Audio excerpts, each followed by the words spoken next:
Hello friends, ഞാനിന്നൊരു യാത്ര തിരിക്കുകയാണ്. എൻ്റെ തിരുവനന്തപുരത്ത് നിന്നും തിരുവനന്തപുരത്ത് നിന്ന് രാമേശ്വരം ഡയറക്റ്റ് ട്രെയിനിലാട്ടോ ഞാൻ പോകുന്നത്. നേരെ മധുര, അവിടെ നിന്ന് നേരെ രാമേശ്വരം. അങ്ങനെ ഞാൻ വെളുപ്പിന് 3:30 മണിയായപ്പോൾ മധുരയിലെത്തി കേട്ടോ. ഇത് മധുര മീനാക്ഷീപുരം ക്ഷേത്രം. എനിക്കന്ന് പോകാൻ പറ്റിയില്ല, അവിടെ കുറച്ച് വർക്ക് നടക്കുന്നതുകൊണ്ട് പോകാൻ പറ്റില്ല. അവിടെ എന്തോ ശിലാസ്ഥാപനങ്ങളും കാര്യങ്ങളും പെയിൻറ്റിങ് വർക്കുകളും മറ്റൊക്കെ നടക്കുന്നതുകൊണ്ട് എനിക്ക് കയറാൻ പറ്റിയില്ല. അതിൻ്റെ ഫ്രണ്ടിൽ നിന്ന് മാത്രമേ എനിക്ക് വീഡിയോ എടുക്കാൻ പറ്റുള്ളൂ. രാവിലെ തന്നെ അമ്പലമൊക്കെ നല്ല ആക്റ്റീവാണ്. ആൾക്കാരൊക്കെ ഇങ്ങനെ റോഡിൽ ഇങ്ങനെ വണ്ടി കൂടി പോകുന്നുണ്ട്. ഞാനിപ്പം ഏകദേശം കാപ്പി കുടിക്കാനുള്ളൊരു വഴിയിലാണ് എത്തിയത്. അപ്പോഴത്തേക്ക് കുറച്ച് ആൾക്കാരിങ്ങനെ ജോലിക്കൊക്കെ രാവിലെ പോകുന്നുണ്ട്. അതൊക്കെ നോർത്ത് ഇന്ത്യൻസാണ്. അങ്ങനെ ഒരു കടയിൽ കയറി മസാല ദോശയ്ക്ക് ഓർഡർ കൊടുത്തു. ആദ്യം വടയും ചമ്മന്തിയൊക്കെയാണ് കൊണ്ട് തന്നത്. കുറച്ച് കഴിഞ്ഞപ്പോൾ ചേട്ടൻ മസാല ദോശ കൊണ്ടുവന്നു. അങ്ങനെ മസാല ദോശ വരുന്നത് കാത്തിരുന്ന സമയത്ത് മസാല ദോശൻ്റെ പ്ലേറ്റിൽ വന്നെത്തി. അങ്ങനെ മസാല ദോശയും കഴിച്ച്. കുഴപ്പമൊന്നുമില്ല. തമിഴ്നാട്ടിൽ എപ്പോഴും മസാല ദോശ നല്ല ടേസ്റ്റാണ്. നമ്മുടെ നാട്ടിലെക്കാളും മസാല ദോശയും അവിടുത്തെ ചട്നിയും സാമ്പാറൊക്കെ നല്ല ടേസ്റ്റാണ്. അതും കഴിച്ച് ഞാൻ നേരെ ഇറങ്ങി. അങ്ങനെ ഞാൻ മസാല ദോശ കഴിച്ച് അവിടെ നിന്ന് ഒരു ഓട്ടോ പിടിച്ച് നേരെ റെയിൽവേ സ്റ്റേഷനിൽ പോവുകയാണ്. റെയിൽവേ സ്റ്റേഷനിൽ പോണ വഴിക്ക് ഞാൻ ഇങ്ങനെ എൻ്റെ ഗൂഗിളിൽ നോക്കുമ്പോൾ എൻ്റെ ട്രെയിൻ കുറച്ച് ഡിലേ ആണ്. ഡിലേ എന്ന് പറഞ്ഞാൽ ഏകദേശം 1 അവറിന് മേലെ ഡിലേ ആണ്. അപ്പോൾ ഞാനെന്ത് ചിന്തിച്ചെന്ന് പറഞ്ഞാൽ ഞാൻ ഓൾറെഡി റൂം എടുത്തിട്ടുണ്ട്. ഞാൻ നേരെ റൂമിൽ പോയി.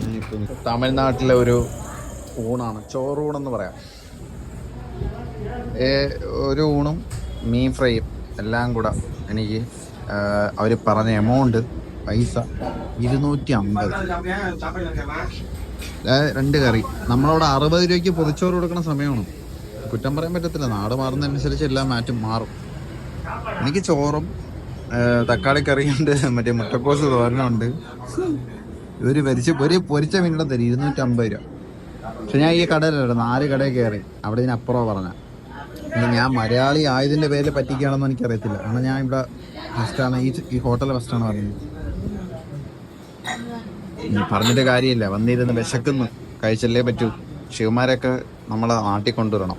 120 രൂപ പൊതിച്ചോറും 80 രൂപ ബിരിയാണിയും കൊണ്ടുവരണം. നമ്മുടെ നാട് തങ്കോടെ, നമ്മുടെ നാട് തങ്കം. അണ്ണാ സാമ്പാർ രസം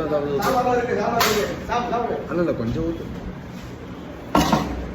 നമ്മുടെ നാട് തങ്കം.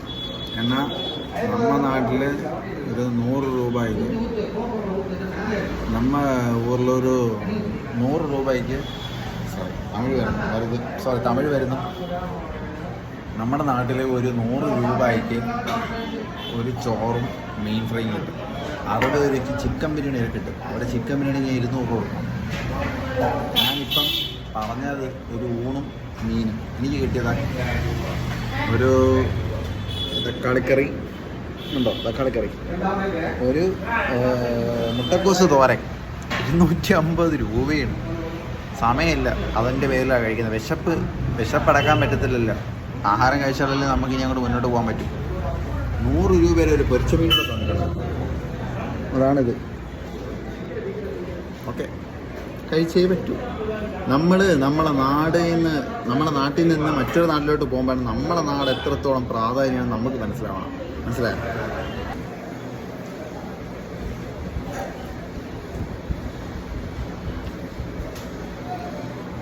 സത്യം പറയാലോ, 10 പൈസക്കില്ല. ഇനി രാമേശ്വരം പോകണം. ഇന്ന് വെളുപ്പിന് 3:30 എത്തിയത്. 1:40 ട്രെയിൻ. സമയമില്ല. ഇനി അടുത്ത ഹോട്ടൽ തെണ്ടാൻ സമയമില്ലാത്തതുകൊണ്ട് പേരിൽ കയറിയ ഇവനെ ഒരിക്കൽ എൻ്റെ പൈസ കൊടുത്ത് ടിക്കറ്റ് എടുത്ത് കൊണ്ടുവരണം, എൻ്റെ നാട്ടിൽ കൊണ്ടുവരണം. അവിടെ നിന്ന് കൊടുക്കണം ഒരു ഫുഡ്. 2 കറി, 2 കറി, തക്കാളിക്കറി, തോരൻ, 250 രൂപ. വേണമെങ്കിൽ ഞങ്ങൾക്ക് ബില്ല് കാണിച്ചു തരാം. ഞാൻ കഴിച്ച ഫുഡിൻ്റെ പൈസ കേട്ടോ, 280. നിങ്ങൾ ആരെങ്കിലും മധുരയ്ക്ക് വന്ന് രാമേശ്വരത്ത് പോകുകയാണെന്നുണ്ടെങ്കിൽ ഒരു കാരണവശാലും ഈ ഹോട്ടലിൽ തല വയ്ക്കരുത്. ഈ ഹോട്ടലിൽ അർപ്പീസാണ്. ഇപ്പോൾ ട്രെയിനിലാണ്. ഇപ്പം നമ്മൾ രാമേശ്വരം പോവുകയാണ്. ഡയറക്റ്റ് ട്രെയിൻ പോകുന്നത് രാമേശ്വരമാണ്. മനസ്സിലായോ? നമുക്കെന്തായാലും ഇനിയിപ്പോൾ രാമേശ്വരത്തിൽ നിന്നിട്ടുള്ള അവിടുത്തെ കാഴ്ചകൾ കാണാം. നമുക്ക് കാണാൻ ഒരുപാടുണ്ട്. പാമ്പം പാലം, അതേ കണക്ക് തന്നെ ധനുഷ്കോടി, എല്ലാം നമുക്ക് എക്സ്പ്ലോർ ചെയ്യാം. Okay, bye. ട്രെയിൻ എടുക്കാറായി. 1:40 ട്രെയിൻ എടുക്കുമെന്ന് പറഞ്ഞാൽ കുറച്ച് ഡിലേ ആണ്. ഇപ്പോൾ ടൈം 1:52. 1:40 ട്രെയിൻ എടുക്കുമെന്ന് പറഞ്ഞാണ്. നമുക്ക് എപ്പോൾ എടുക്കുമെന്ന് അറിയത്തില്ല. നമ്മൾ വെയിറ്റ് ചെയ്യുന്നു. നമ്മൾ നേരെ പോകുന്നു രാമേശ്വരം.